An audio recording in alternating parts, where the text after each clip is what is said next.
자, 이 시간은 고린도후서 3장 14절 한 절 말씀을 보겠습니다. 고린도후서 3장 14절 신약성경 289쪽입니다. 3장 14절 고린도후서 3장 14절 한 절만 공부하겠습니다. 그러나 저희 마음이 완악하여 오늘까지라도 구약을 읽을 때에 그 수건이 오히려 벗어지지 아니하고 있으니 그 수건은 그리스도 안에서 없어질 것이라. 아멘. 이 성경은 비단 교회에 다니는 사람이 아닐지라도 구약과 신약으로 이루어져 있다는 사실을 알지 못하는 사람은 전혀 없을 것입니다. 신구약으로 이루어졌다는 것은 다 알고 있어요. 앞 시간에도 얘기했고 그동안 많은 말씀을 통해서 여러분들과 나눴듯이 또 앞 시간에 오늘 예를 들어서 히브리서 11장을 말씀을 드렸잖아요. 믿음이 뭐냐 하는 것에 대해서. 이 믿음에 관해서 성경을 말할 때 말할 수 있는 부분이 너무나도 많죠. 믿음이라는 것이. 사실 이 세상 사는 모든 인생들이 믿음이라는 것을 전제하지 않으면 단 1분 1초라도 살아갈 수 있는 아마 바탕이 없을 거예요. 믿음이 없다면. 예를 들어서 내가 어떤 길을 행하는데 많은 사람들과 또는 사물들과 마주대해요.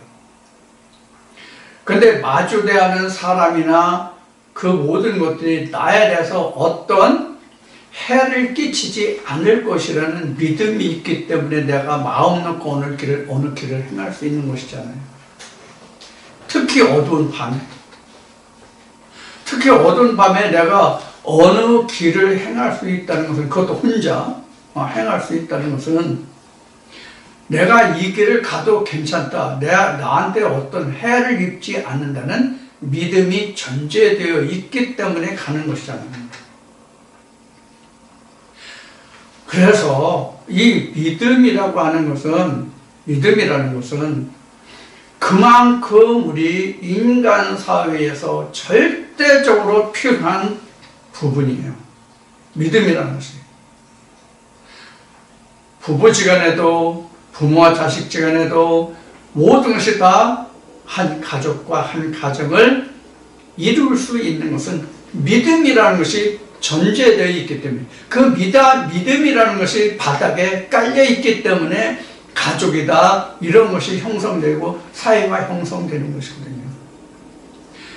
그것도 우리가 모자라기 때문에 또 이것을 뒷받침해주고 또 이러한 것을 강하게 체결해주는 것이, 연결해주는 것이 바로 뭐예요?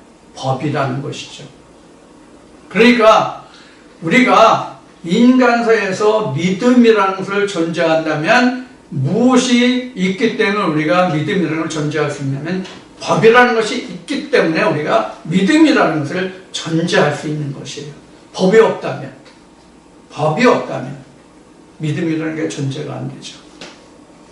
그래서 믿음이라는 것은 어떻게 보면 선악을 바탕으로 하고 있는 것이 믿음이에요. 그래서 성경은 로마서 13장에서 이렇게 얘기하죠. 사랑은 이웃에게 악을 행치 아니하라. 자, 그래서 이 시간에 여러분들과 함께 고린도후서 3장 14절 말씀을 통해서 여기서 살펴볼 것이 여러 가지가 있지만은 이 구약이 뭐냐? 구약을 반대하면 또 신약이 되겠죠. 그래서 이 시간 고린도서 3장 14절 이 말씀을 통해서 이 시간 여러분들과 함께 살펴보고자 하는 것은 구약과 신약과 나의 관계입니다.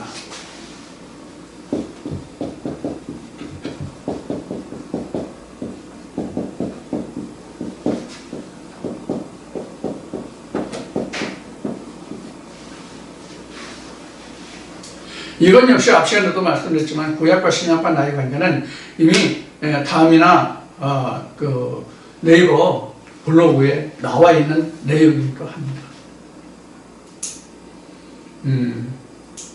지금은 블로그에 글을 올리지 않은 지가 한참 됐기 때문에 다음이나 네이버 블로그를 제가 잘 열어보지 않는 그런 지금 형편입니다. 지금 사정은 다음이나 네이버 블로그를 자주 열어보지 않아요. 어쩌다 한번 열어보고 그래서 어떤 질문이 와 있는지 누가 어떤 말씀을 인용해 갔는지 카피해 갔는지 그런 것을 지금 잘 모르고 있는 그런 실정이 있습니다. 지금 거의 글을 올리지 않아요.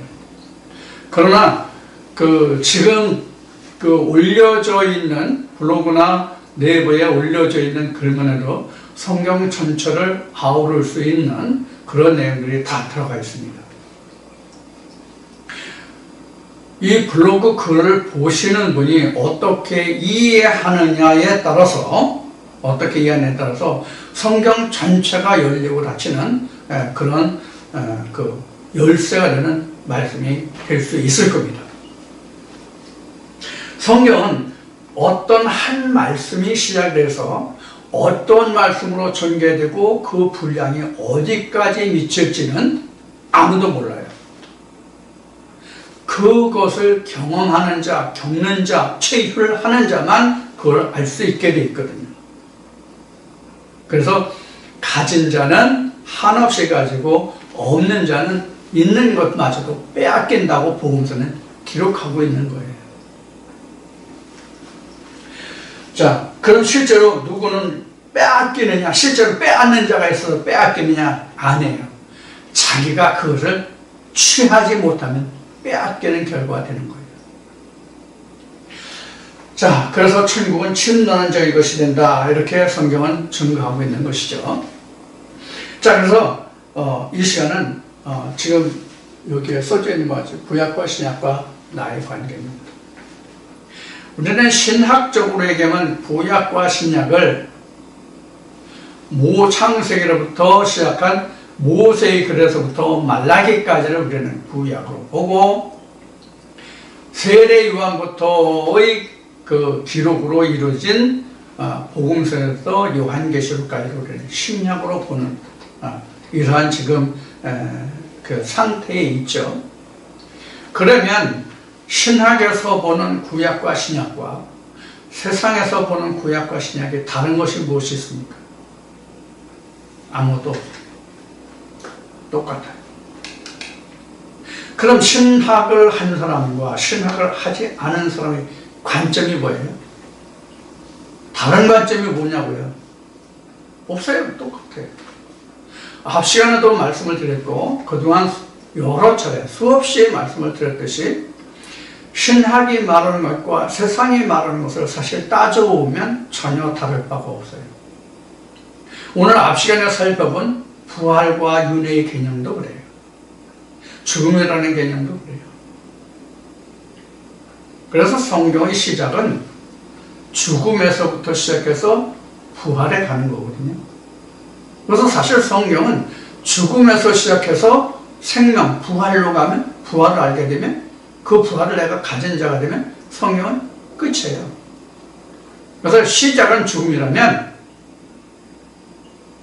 끝은 부활이에요. 성경의 기록이.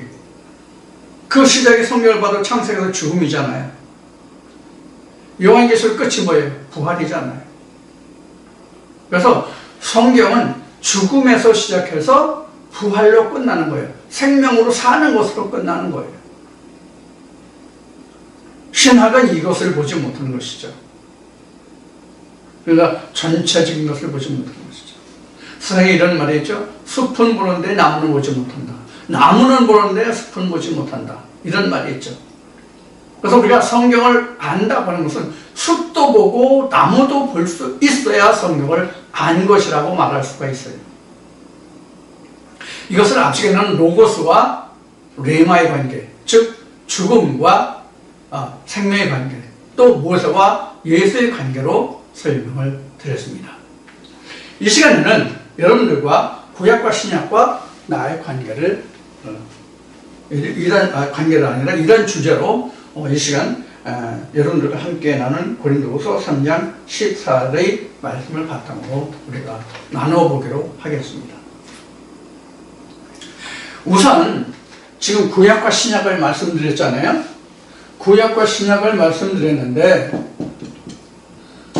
구약은 우리가 신학적으로 설명한다면 이렇게 되겠죠. 모세경, 그 다음에 선지서, 그 다음에 시가서, 역사서라고 그러나요? 어떻게 나오는 거예요? 이거 오래된, 이거 생각을 안 하고 이거 다 까먹었네.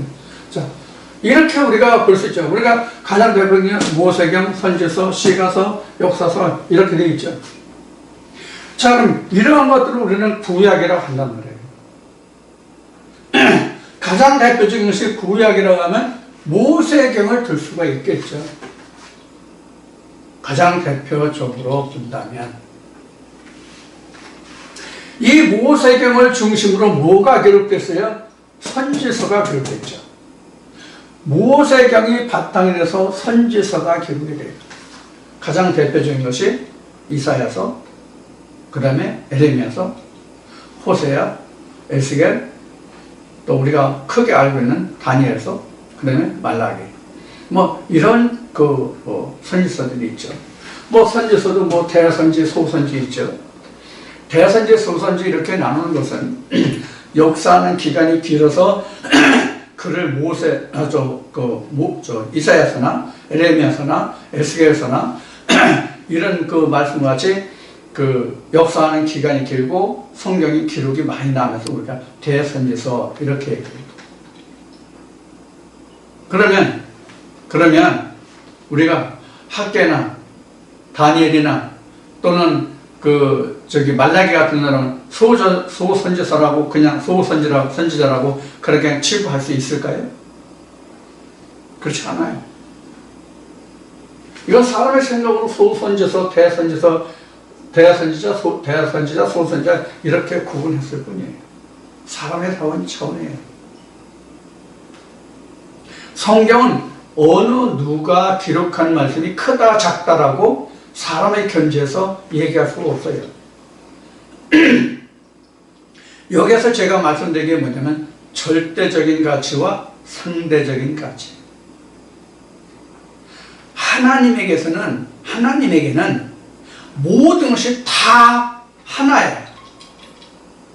모든 것이 다 하나예요. 모세는 크고 예를 들어서 모세는 크고 성경 한두 장으로 기록된 나홈이나 이런 선지자들은 작은 선지자다 그렇지 않아요.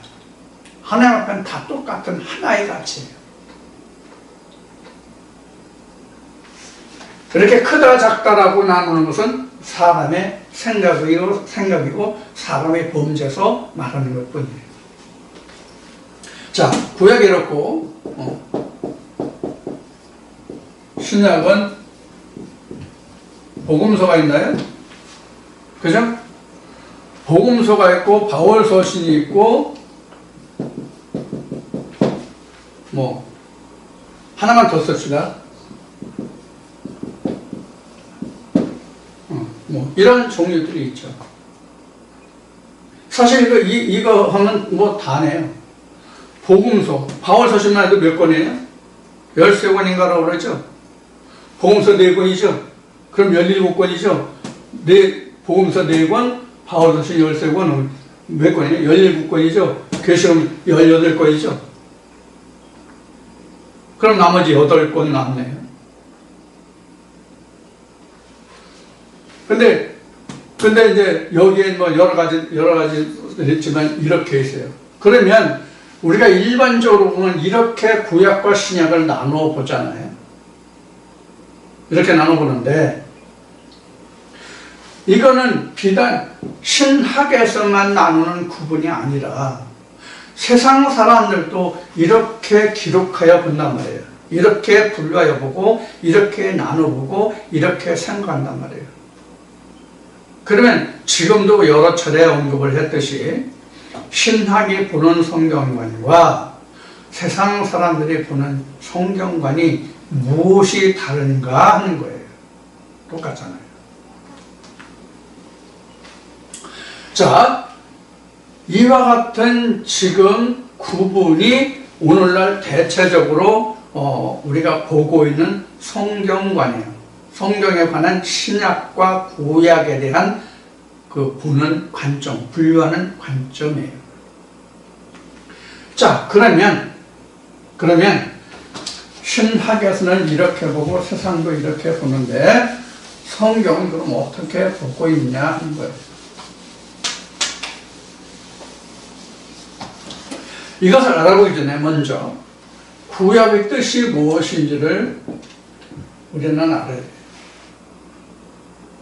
구약의 뜻이 지금 살펴본 것 같이 신약 이전의 것은, 신약 이전에 기록된 것은 구약, 세례 요한으로부터 기록된 것은 신약, 이렇게 구분하여 본다면 구약과 신약의 구분을 할 필요가 없어요. 왜 그러냐? 이미 다 알려진 거니까, 드러난 거니까. 그러나 성경적으로 구약과 신약을 구분한다면 구약이라는 것은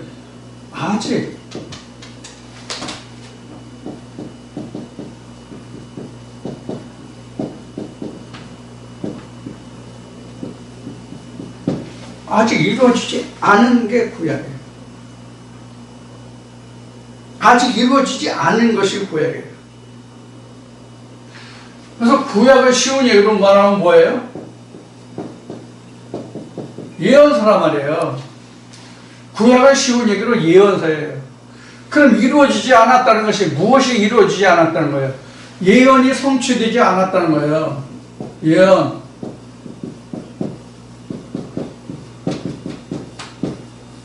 성취되지 않음.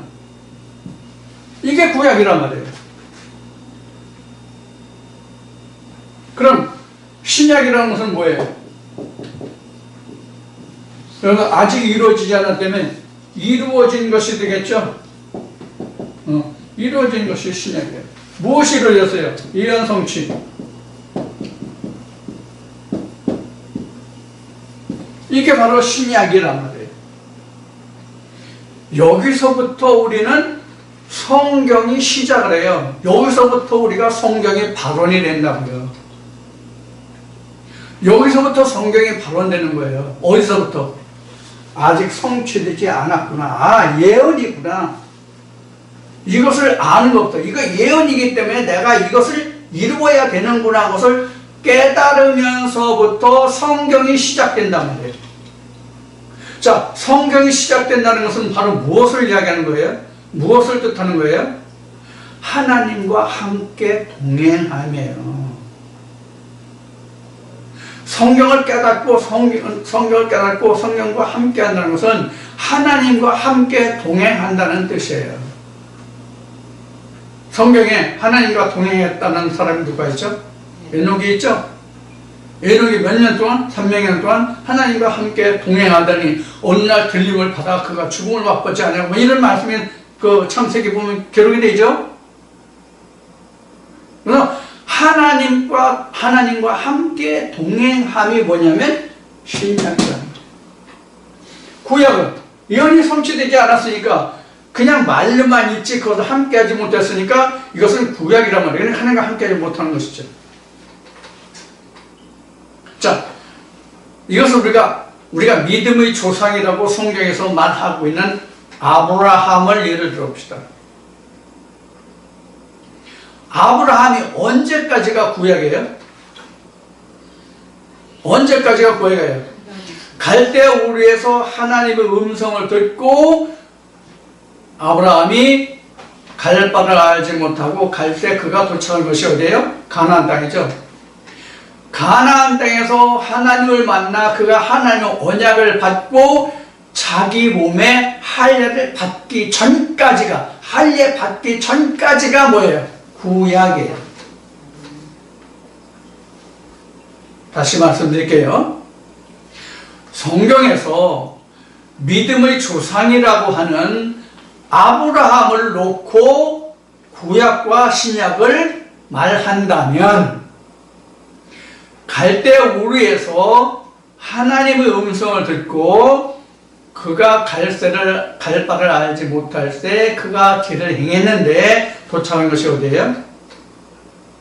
가나안 마므레 상수리나무 앞이죠. 거기서 하나님을 섬겼다고 되어 있어요. 성경은요. 거기서부터 하나님의 음성을 듣고 하나님의 언약을 받고 화해를 받고 할 때까지가 뭐예요? 아브라함에게서는 구약이란 말이에요. 그래서 아브라함에서 시작해서 언약과 할례를 통해서 그가 누가 돼요? 아브라함이 되죠. 그러니까 요 사이가 구약이에요. 아브라함에게서는 요게 구약이란 말이에요. 아브라함부터 뭐예요? 신약이 시작되는 거예요. 신약이 시작돼요. 그래서 아브라함의 신약의 성취가 언제 됩니까? 그래서 앞에 4개월 4대를 앞에 주위에 말씀을 드린 거예요. 이것 때문에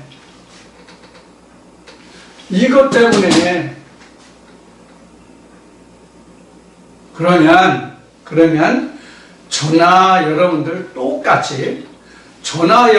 똑같이 아브라함이 되고 이들이 뭐가 돼요? 가나안에 들어가게 되죠.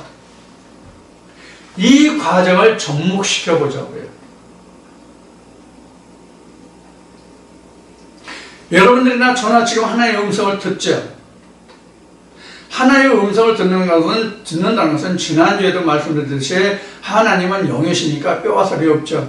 그런 말씀을 못 하시죠. 그럼 누구를 통해서 하나님이 말씀하세요? 하나님의 성령을 입은 자.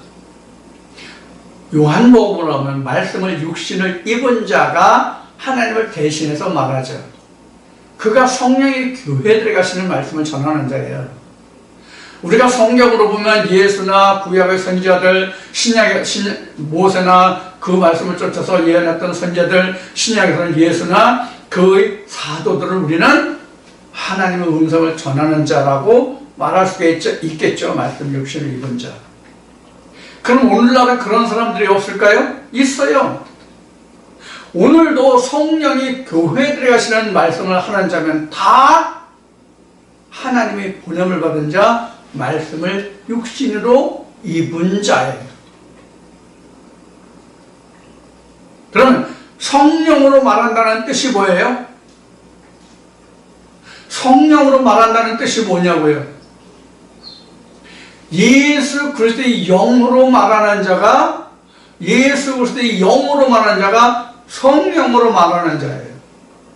그럼 예수 그리스도의 영으로 말하는 자가 무엇을 말하는 거예요? 로고스 속에 들어있는, 즉 문자 속에 들어있는 레마를 전해주는 것을 우리는 성령이 교회에 들어가신 말씀을 육신을 입은 자가 전하는 성령이 교회에 들어가시는 말씀이란 말이에요. 이게 말씀이 육신을 입은 자예요.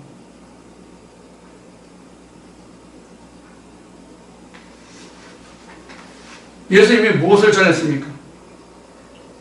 예수님의 말씀을 전할 때 당시의 사람들이 바리새인들과 비교해서 어떻게 표현했습니까? 당시의 청중들이. 저는 관원이 말하는 것과 전혀 다르다라는 표현이 나오죠. 복음서에. 예수가 말씀하시는 것은 바리새인들과 서기관들이 그때 당시에 관원이거든요. 그 관원들이 말하는 것과 전혀 다른 것이다. 저가 누구간데 저런 말을 하느냐, 이런 표현들이 나오죠. 복음서에.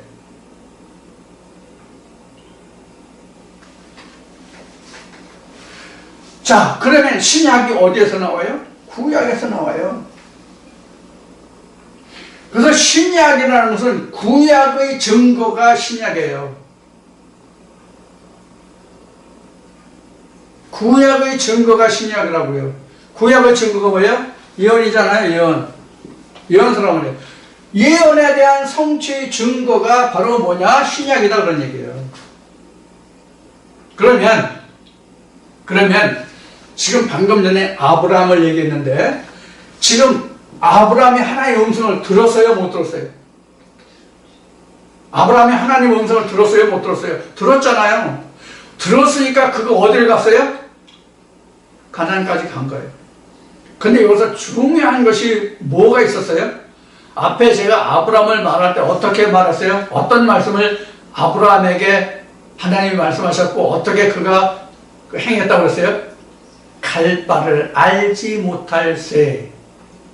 갈 바를 알지 못할 새. 이렇게 말씀을 인용했죠. 여러분들이 하나의 말씀을 듣는다 할지라도 자기가 갈 바를 알지 못했다면 그런 갈 바를 알지 못했다는 뜻이 뭘까요? 그 말의 의미가 무엇일까요? 하나의 음성을 깨닫지 못했다는 얘기예요. 하나의 음성을 듣긴 들었는데 깨닫지를 못한 것이 갈 바를 알지 못할 새예요. 그렇게 어떻게 하다 보니까 어디에 도착했어요? 가나안, 마므리 땅, 상수리나무 밑에 도착했잖아요. 여러분들 성경에서 상수리나무 의미가 무엇을 뜻하고 있어요? 무엇을 뜻하고 있습니까? 상수리나무가 부활을 의미하는 뜻이 상수리나무예요. 왜 상수리나무가 부활을 뜻할까요? 원목을 베어내면 거기서 다시 싹이 나오기 때문에. 그럼 상수리나무의 의미가 뭐예요? 아브라함을 말하면 아브라함이 상수리나무예요. 그럼 아브라함은 뭘까요? 그 원목을 베어내고 다시 싹이 난 나무가 아브라함이에요. 그러니까 아브라함은 구약이 되고 아브라함은 신약이 됐다고 앞에 말씀드린 것 같아요. 이것을 요한복음 신약으로 말하면 뭐예요? 예수님이 니고데모에게 말씀하신 거듭남이에요. 이 거듭나무의 풀이가 그 설명이 뭐냐면 말씀이 육신을 입었다는 말씀이에요. 이거 수없이 그동안 여러분들 들으셨죠? 이 말씀을 들으셨어도 여러분들이 깨닫지 못했다면 여러분은 아직은 아브라함이에요. 아직 하나님의 언약이 여러분들에게 아직 없어요. 여러분들 살에 하나님의 언약이 없어요. 그게 아브라함이에요. 그러면 이 과정을 거쳐서 아브라함이 되고 아브라함이 아브라함답게 되는 때가 언제예요? 아브라함이 아브라함답게 되는 때가 언제예요? 아모리산상에서 이삭을 번제할 때, 그때 하나님이 아브라함에게 뭐라고 말씀하세요? 아, 내가 나를 사랑하는 줄을 이제 내가 확증했다. 이제 내가 알았다.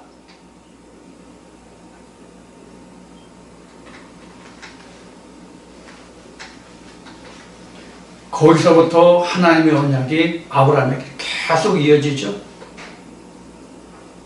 거기서부터 하나님의 언약이 계속 이어지잖아요. 우리도 이 과정을 똑같이 가야 된단 말이에요. 그게 지금 성경이 말하는 구약과 신약과 나와의 관계예요. 이미 이 시간을 통해서 여러분들에게 말씀드리고자 하는 답이 사실 다 나왔어요. 그동안 여러분들이 제가 전해드리는 말씀을 어느 정도 귀담아 들으셨다면, 또 아브라함의 입장에 이르렀다면 제가 드린 말씀에 이미 답이 다 나왔고 오늘 여러분들과 나눈 이야기가 이미 다 여러분들이 마음속에 증거로 남아있을 것입니다. 그렇지 않으면 아직은 아브라함이에요. 근데 여기서 우리가 가장 중요한 것은 뭐냐면 내가 아브라함이 되는 아브라함인데도 불구하고 또 아브라함일지라도 아브라함이라 할지라도 아브라함이 아니라 아브라함일지라도 내가 갈대아 우르에서 하나님 음성을 듣고 있는지 가나안 상수의 나무 밑에 마물의 상수의 나무 밑에서 내가 하나님 음성을 듣는지도 우리가 구별할 수 있어야 된단 말이에요.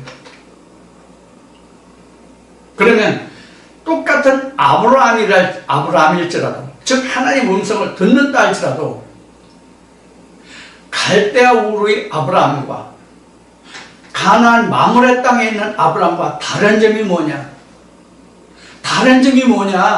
뭐가 다를까요, 여러분? 우선 지경이 다르죠. 갈대아냐 가나안 땅이냐. 여러분들 앞 시간에도 말씀을 나눴지만 가나안 땅에 있다는 의미가 뭐예요? 가나안 땅에 있다는 의미가 뭐냐고요? 내가 하나님과 함께 동거하고 있다는 뜻이 가나안이에요. 갈대아 우르는 우상의 소굴 속에 있다는 뜻이에요.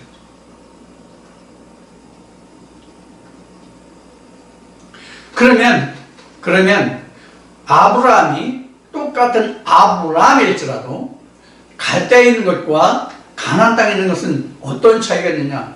행함의 차이가 있어요.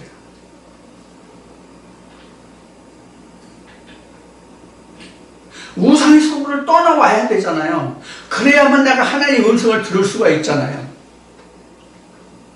그러니까 아브라함에게 있어서는 아브라함이 아니라 아브라함에게 있어서 갈대아 우르와 가나안은 아브라함 때의 구약과 신약의 관계와 같은 거예요. 이것을 이스라엘 백성들의 출애굽 과정으로 안는다면 내가 하나님의 음성을 듣고 아직 애굽에 있느냐 홍해를 건너서 광야에 나왔느냐의 차이인 거예요.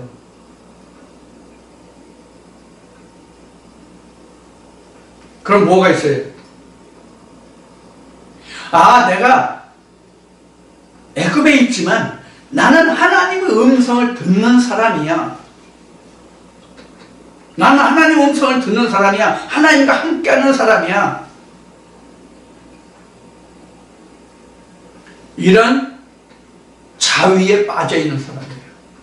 스스로를 위로하는 그러한 지경에 빠져있는 사람이에요.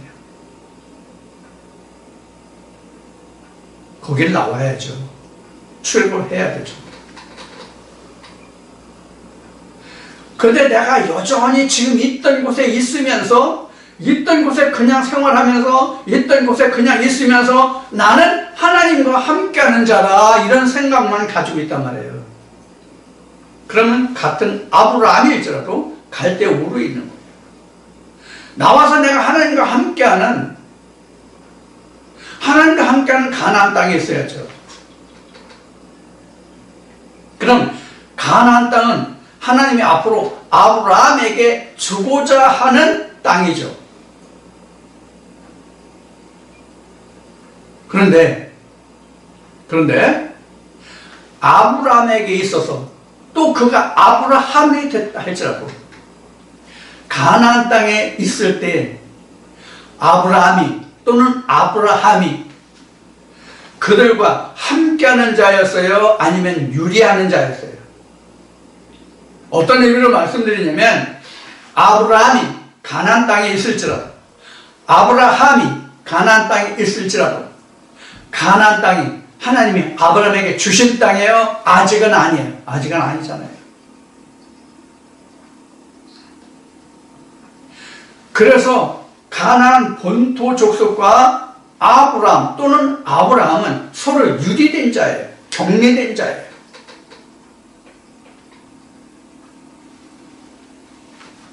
이게 무슨 뜻일까요? 내가 하나님의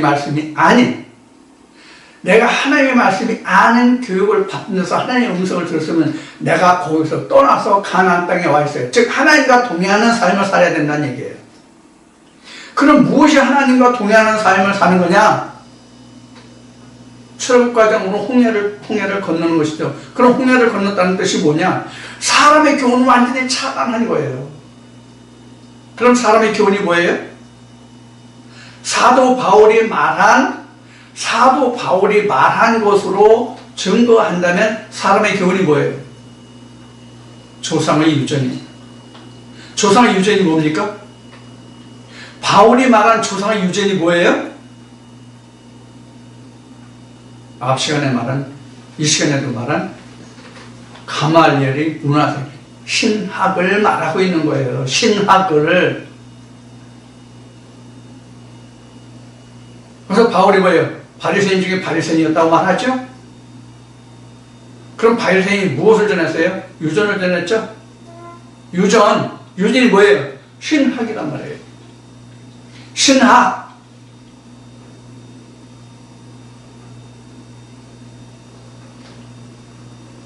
내가 여전히 사람의 교훈 속에 있으면서 세상의 유전에 속해 있으면서 나는 하나의 음성을 듣는 자다 그러면서 나는 믿음이 있는 자라고 말해요. 거기를 떠나란 말이에요. 아브라함같이 떠나서 내가 가나안 땅에 왔을 때 하나님 확실한 언약이 내게 주어진다. 하나님 확실한 언약이 뭐예요? 이삭과 할례잖아요. 하나님이 누구와 언약한다고 그러셨어요? 아브라함과 언약하신다고 그랬어요? 내 몸에서 날 이삭과 언약하겠다고 성경은 분명히 증거하고 있어요. 그럼 이삭이 뭐예요? 물론 아브라함은 하갈에게서 이스마엘이 있고 사라에게서 이삭을 낳았죠. 이삭을 낳은 사라와 이스마엘을 낳은 이스마엘 낳은 하갈을 성경은 어떻게 바울이 갈라디아서 4장에서 증거하고 있습니까? 언약이라고 증거하고 있습니다. 언약이라고 증거하고 있다고요. 이 구약이 뭐예요? 이 구약이 언약으로 말하면 사도 바울이 갈라디아서 4장에서 증거하는 게 구약이 뭐예요? 하갈이에요.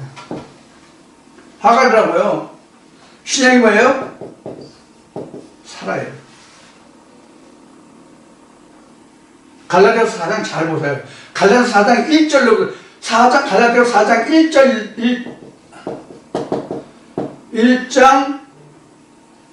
갈라디아서 4장 1절로부터 끝까지 다 보시라고요. 다. 어떻게 설명하고 있는지를 여러분들이 깨달으시면 제가 드린 이 말씀을 이해하실 수 있어요.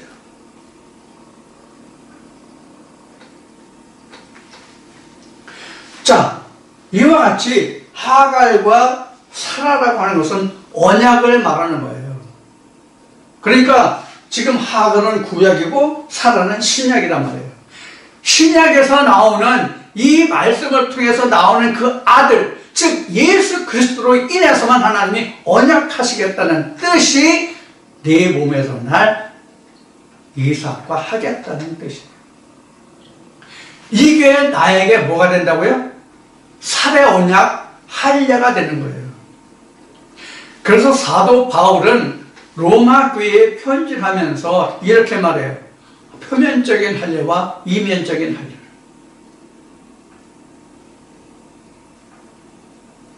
이건 표면적인 할례란 말이에요. 여기가 이면적인 할례고요. 여기는 수건이고, 어차피 말씀이 나오는 여기는 수건이고 여기는 벗겨짐이란 말이에요. 벗겨짐이 뭐예요? 할례잖아요. 벗겨짐이 할례잖아요. 구약이 벗겨지면 신약이 나오잖아요. 그게 할례예요.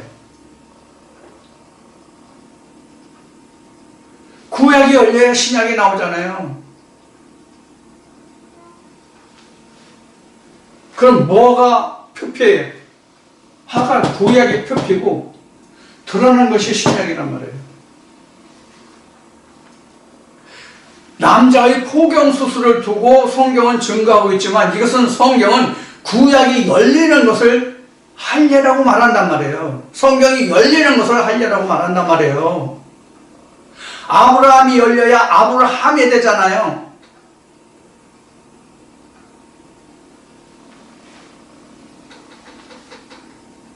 이게 아브라함과 아브라함을 성경에서 증거하고 있는 것이 옛날 구약시대 창세기에 등장하는 아브라함과 아브라함을 말하는 것일까요? 아니란 말이에요. 전혀 우리에 관한 얘기란 말이에요. 나에 관한 이야기란 말이에요. 전혀 나에 관한 얘기라고요. 나도 지금 성경으로 대입시키면 구약을 그냥 구약처럼 보고 이것이 하나님의 말씀이다 그러면 내게 수건이 씌워진 거고 나는 아브라함이에요. 아직 이 수건을 벗고 봐야 뭐가 보여요? 예수가 보이잖아요. 지금 고린도후서 4장에서 예수 그리스도 앞에 그 수건이 벗겨지라고 하신 말씀과 똑같잖아요. 그러면 지금 내가 할례 받은 거예요.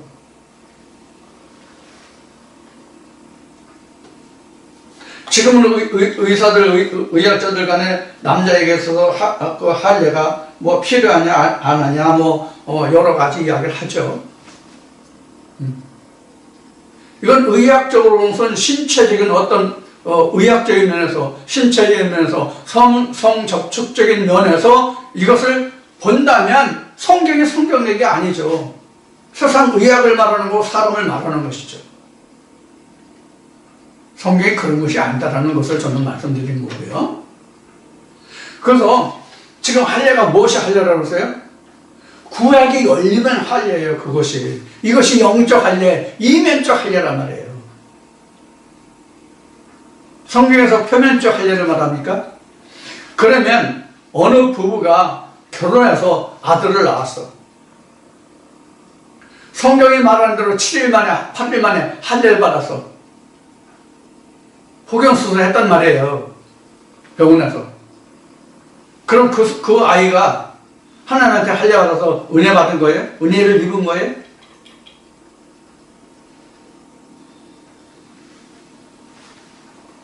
그러면 의사가 하나님인가요?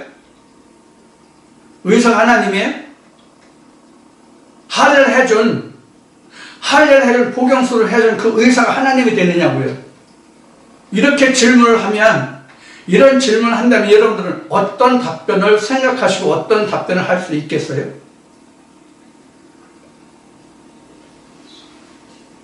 성경은 이런 것을 할례라고 하지 않는다는 것이죠. 제 얘기는. 지금 말한 구약에서 신약으로 들어서면 이는 할례란 말이에요. 그럼 성경의 할례를 몇 번 받을까요? 성경에서. 성경에서 할례를 몇 번 받아요? 성경에 지금 아브라함 때 할례 이거 한 번뿐이 없죠. 할례에 관한 것이라면 아브라함 때 이거 한 번뿐이 없잖아요. 아브라함 할례 받았다는 걸 왜 할례가 있어요, 없어요?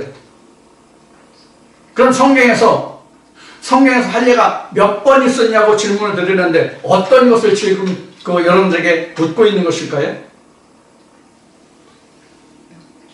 홍해를 건너는 것도 할례고요. 요단을 건너는 것도 할례고요. 여리고성이 무너지는 것도 할례고요. 두 번째 사망을 이기는 것도 할례란 말이에요. 그게 다 할례란 말이에요. 할례.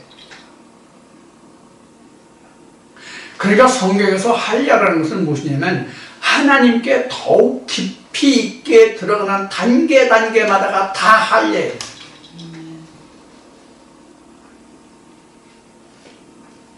내가 그동안 깨닫지 못한 말씀을 깨달았으면 그것도 할례예요. 또 부활이라고 할 수 있어요. 부활이라고도 할 수 있어요. 거듭남이라고 할 수 있어요. 하나님을 만났다라고도 말할 수 있어요. 죄사함을 받았다라고 말할 수 있어요.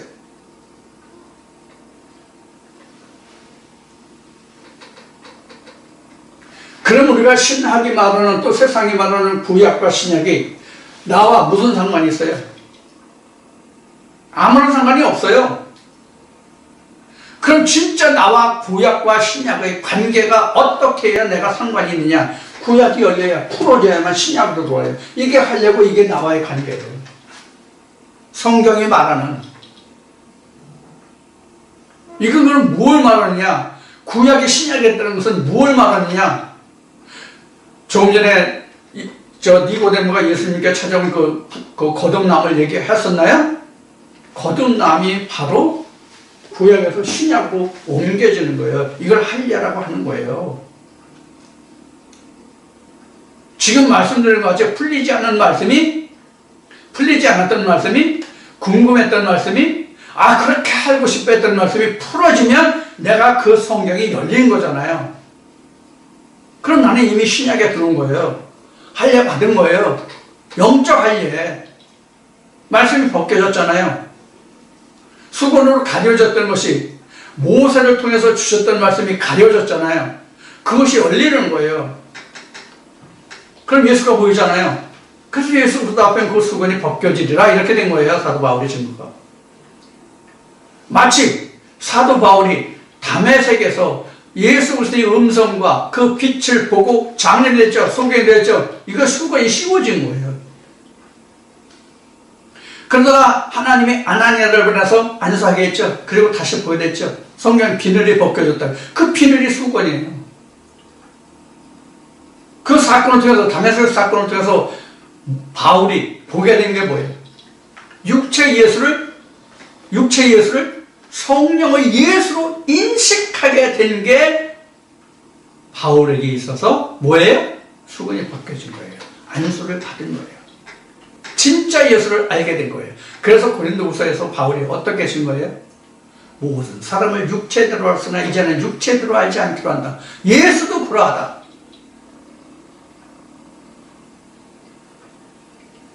그러니까 지금 아브라함을 들어서 구약과 신약을 얘기했는데 바울로 보면 다메섹 사건이 바로 구약과 신약의 전환점이에요.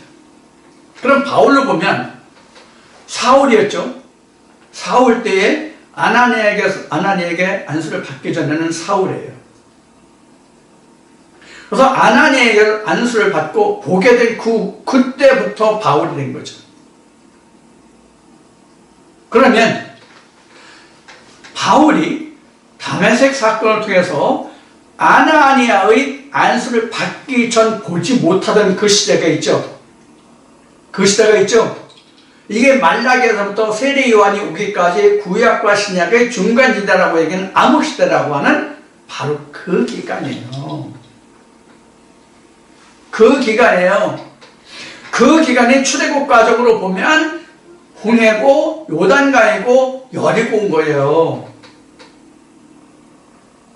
그 과정이 그러면 한 과정을 지난 거가 되잖아요. 누에로 보면 지금 누에가 우리나라는 거기가 생선 안 해서 지금 누에가 없으면 제가 어렸을 때면 누에를 많이 키웠어요. 시골에서. 그런 누에를 키우면 누에가 4잠을 자면 집을 져요. 우리 성경적이고 똑같아요. 4달 지나야 4대 후에 가나안 땅을 내게 유업으로 주려는 것과 똑같은 그런 맥락에서 누에거든요. 자, 이와 같이 우리가 구약과 신약이라고 하는 것은 세상에 보는 구약과 신약과 성경에 보는 구약과 신약이 달라요. 그래서 우리는 지금 말씀드린 것 같이 구약의 신약이라는 것을 우리는 거듭난다고 그래요. 그러면 우리가 지금 이 보고 있는 성경을 우리는 시대적인 기록된 것은 구약과 신약으로 분류된다는 얘기를 맨 앞에 했어요. 신학이 보는 관점과 세상이 보는 관점이 똑같다고 말씀을 드렸어요. 그럼 우리에게 구약은 어디서부터 어디까지가 구약입니까? 구분이 없어요. 세상에 기록된 말씀의 분석으로 보았을 때 나누는 분류하는 구약과 신약이 우리에게는 전혀 상관이 없다고요. 무슨 말이냐? 성경 전체가 우리에게는 구약이란 말이에요. 왜? 아직도 그 성경이 열려지지 않았으니까. 열려지지 않았다면 모든 성경이 다 내게는 구약이란 말이에요. 열려야만 신약이란 말이에요. 지금 말씀드린 바와 같이. 그것을 할례라고도 하고 거듭남이라고도 하고 부활이라도 하고 다 어떤 말씀으로든지 다 맞는 말씀이에요. 아브라함을 들어서 말씀드린 할례라고도 할 수 있고요. 바울을 들어서 말하는 건 수건이 벗겨진다고 말할 수도 있고요.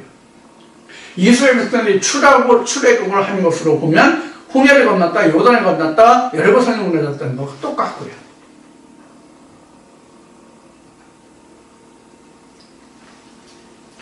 이런 과정이 거쳐져야만 성경은 비로소 내게 신약이 되는 거예요.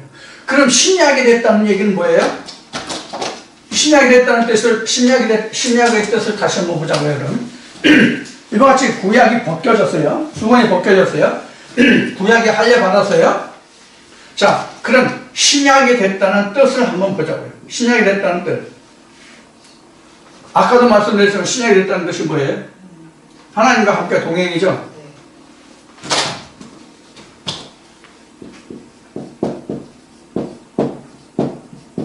하나님과 함께 동행해요. 그 다음에 뭐예요? 하나님과 동행하는데 그 다음에 뭐예요? 성취죠. 이미 다 나온 거예요. 그럼 성취라는 건 뭐예요? 성취라는 결과물이잖아요. 이것을 성경은 뭐라고 그래요? 첫 열매라고 그러는 거예요, 이것을. 성령의 첫 열매. 성령의 첫 열매 뭐로 나와요? 예수로 나오잖아요, 고린도전서에. 이걸 구약에서는 뭐라고 그래요? 초실절이라고 했죠, 절기에서는. 초실절이라고 얘기했죠, 이것을. 초실절, 첫 열매. 내가 첫 열매를 먹은 첫 열매가 된 말씀마다 나는 뭐가 된 거예요? 신약이 된 거고 그 말씀과 함께 나는 동행하는 거예요. 그래서 하나님과 함께 동행함이라고 얘기하는 거예요. 그래서 성취라고 얘기하는 거예요. 이루어졌기 때문에. 그러니까 우리에게는 오늘날 구약으로 한다면 모든 성경이 다 구약이다. 내게 성취된 말씀, 열려진 말씀, 깨달은 말씀만이 뭐다? 신약이다. 우리는 구약 39권, 신약 27권을 얘기하죠. 그래서 전부 66권이라고 얘기하죠. 그러나 오늘날 우리에게는 66권 모두가 다 구약이란 말이에요. 왜? 내게 열리지 않았기 때문에. 그러면 내가 이렇게 성취되면 결과물이 있잖아요. 첫 열매가 있잖아요. 이게 뭘까요? 이거 옛날 그 말씀에 보면 이게 나와요. 나의 행전이에요. 행전이 뭡니까? 순수한 우리말로 얘기하면 행전이 뭐예요? 발자취예요. 행적이란 말이에요, 행적. 발자취. 내가 하나님의 말씀을 깨닫고 이루어, 하나님과 함께, 예수로 함께 이루어온 발자취가 사도행전이라는 거예요. 내가 하나님과 예수로서 함께 하면서 하나님 나라를 이룬 그 실적, 그 자취가 바로 뭐냐면 나의 사도행전이라는 거예요. 나의 행전이라는 거예요. 나의 발자취라는 거예요. 이게 있어야 바로 뭐예요? 신약이에요. 각자에게 있어서 신약이에요. 이 말씀이 예수님이 말씀하신 거라고 뭐냐면 내가 너에게 이른 말이 영이요 생명이다. 하나님이 심판하는 모든 권세를 내게 주셨다. 아버지가 심판하는 권세를 모두 내게 주셨다. 그게 이거예요. 발자취예요.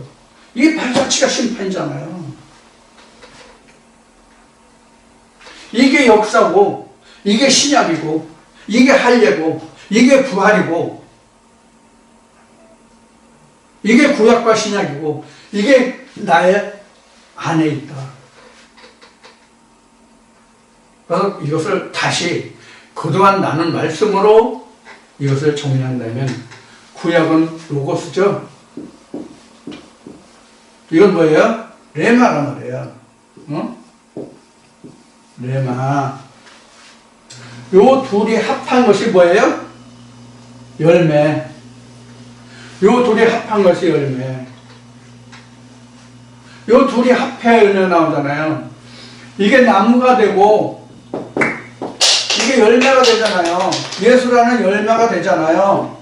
이 둘이 합해야 나무야. 그래서 나무도 좋고 열매도 좋고, 가시나무에서 엉겅퀴 해서 포도 열매를 따겠냐, 이런 말씀이 그래서 이런 맥락에서 나온 말씀이라는 거예요.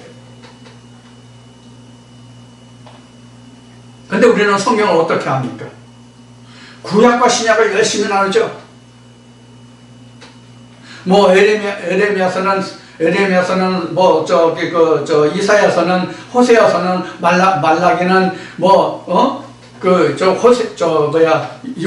에스겔서는 언제 어느 때 누가 쓴 거다, 누가 기록한 거다. 성령으로 기록했느냐 아니면 자기가 썼느냐, 뭐 무슨 설 뭐 여러분들 신학에서 많이 배우셨죠? 저도 그런 것을 좀 접해 보긴 했습니다만,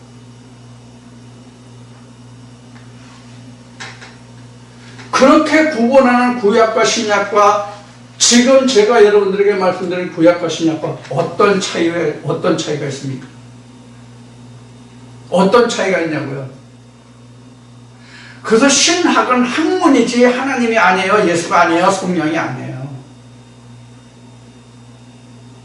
하나님의 학문입니까? 어느 동영상에 그런 그 내용이 들어있을 것 같은데, 제가 신학을 하던 시절에 총장인지 나부랭인지 하고 제가 입실험한 게 있어요. 하나님이 성경이 학문으로 알 수 있는 거냐?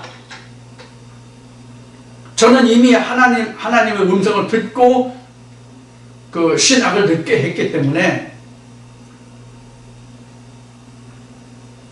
이런 것을 많이 따졌죠. 대답을 안 하더라고요. 몇 번을 되짚어 물으니까 성경은 신학으로 알 수 없다, 이런 답을 하더라고요. 그런 말을.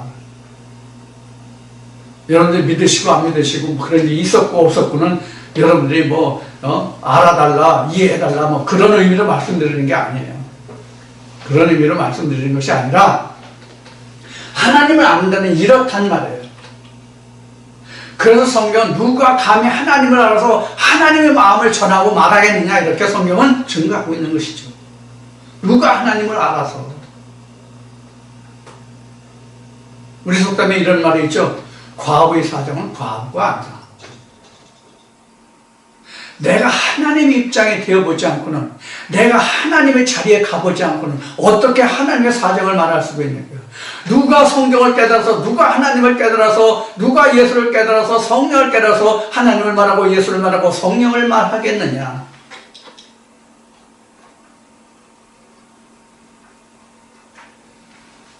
앞시간에 나무의 높이와 둘레와 그 다음에 물의 깊이, 바다의 깊이를 예를 들어서 말씀드린 바가 있습니다만, 누가 하나님의 깊이를, 누가 하나님의 깊이를 알아서 그 깊이를 말할 수 있겠냐. 요한복음 4장에 나오는 말씀과 같이 감히 야곱이 준 우물의 깊이도 다 모르는데 하나님의 깊이를 안다고요? 그러나 알 수 있죠. 누가? 하나님의 입장에서 본 사람.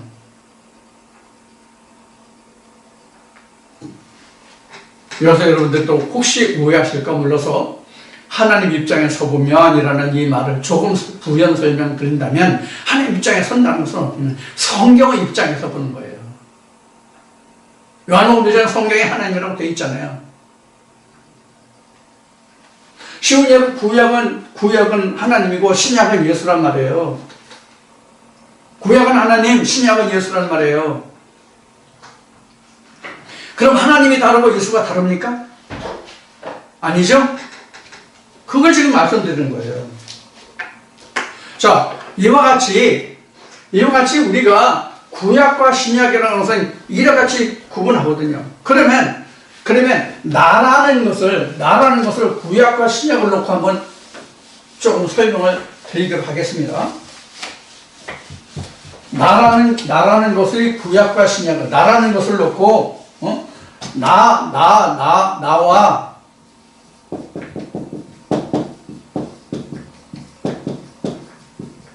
요 관계를 좀 보자는 거예요. 나와 신과의 그 관계. 자, 나라는 사람이 누구든지 있잖아요. 누구든지 나라는 존재가 있단 말이에요. 그러면 좀 내려줍시다.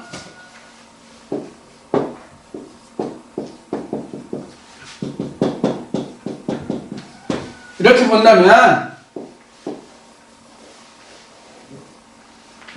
본다면 이게 전체가 나예요.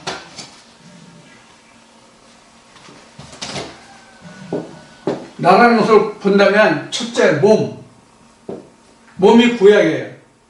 그 다음에 마음이 신약이에요. 그럼 또 한 단계 들어오면 마음이 구약이고 영이 신약이에요. 이것을 우리는 성경에서는 사르스라고 얘기했고요. 이것을 소마라고 얘기했죠. 그럼 이 소마가 구약이고 영이 신약이란 말이에요. 이렇게 나눠볼 수 있단 말이에요. 이렇게도 나눠볼 수 있단 말이에요. 이렇게. 그럼 궁극적으로 신약이라는 것은 뭐가 신약이에요? 내게 각자 자신에게 있어서 궁극적인 신약은 뭐예요? 영이에요. 영이 신약이라고요. 신약. 신학이 아니라 신약이라고요. 궁극적인 각자에게 있어서의 신약은 영이 신약이란 말이에요. 영이. 그런데 우리가 신학에서 구분하는 것을 보면은 몸이 구약이고 마음이 바로 신약으로 그렇게 이해를 하죠. 그런데 성경은 이것도 몸이고 이것도 몸으로 되어 있어요. 성경은 똑같이 사르스도 몸, 소마도 몸이라고 되어 있어요. 몸이 다시 산다는 거기에 보면은 사르스가 아니에요. 소마예요. 고린도전서 15장을 보면 잘 나와요. 41장 이하에. 자, 이와 같은 구분을 우리가 살펴볼 수 있어요. 그러면 우리가 하나님을 섬긴다는 면에서 보면 신약이 있어야 내가 하나님 앞에 나갈 수 있어요. 신약이 없으면 하나님 앞에 나갈 수가 없어요. 그럼 신약이 없으면 하나님 앞에 나갈 수 없다는 것이 제 말이에요? 아니에요. 창세기 4장에 이미 기록되어 있어요. 뭐예요? 가인과 아벨. 그래서 구약이다 신약인 것은 이것을 또 창세기 4장을 보면 이렇게 볼 수 있어요. 이렇게 볼 수 있어요. 예물로 보면 구약은 소재고요. 신약은 언약이란 말이에요. 여기까지 와야 우리가 구약과 신약과 나와의 관계를 성경 전체를 내게 접목시킬 수 있는 수준이 돼요. 능력이 돼요. 힘이 돼요. 이렇게까지 돼야만 성경이 내 거예요. 즉 하나님이 나의 하나님이고 예수가 나의 예수가 되는 거예요. 이것을 성경은 창세기에서 하나님의 형상이라고 말해요. 이때에 비로소 창세기 2장에 기록된 말씀같이 경작할 수 있는 자가 되는 거예요.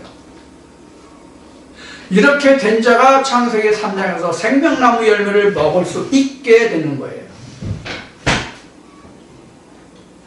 그래야 계시록 22장에 가서 달마다 강 좌우에 생명나무가 있어서 달마다 열매인데 달마다 양식을 먹는다는 말씀과 같이 맥락이 통하는 거예요. 이렇게 돼야만 성경의 구약과 신약이 영적으로 육적으로 각자 자신에게 연결이 돼요. 그래서 성경이 내 거예요. 지금 말씀드린 것 같죠. 이런 자가 바로 하나님 앞에 살았다는 증거가 있는 자예요. 이렇게 돼야만. 그러니까 우리가 하나님 앞에 살았다는 증거가 그렇게 간단하게 이루어지는 게 아니죠. 말로만 내가 살았다는 자, 믿는 자, 하나님이 나와 함께하는 자, 내가 예수와 함께하는 자, 성령과 함께하는 자, 이렇게 말로만 해서 되는 게 아니다 하는 얘기예요. 이런 지금까지 말씀드린 이 시간 여러분들과 함께하는 이런 말씀의 증거가 내게 있을 때만 비로소 내가 하나님과 동행하는 자, 하나님께 산 자가 됩니다. 그래야 성경이 말한 대로 살았다는 이름이 있는 거예요.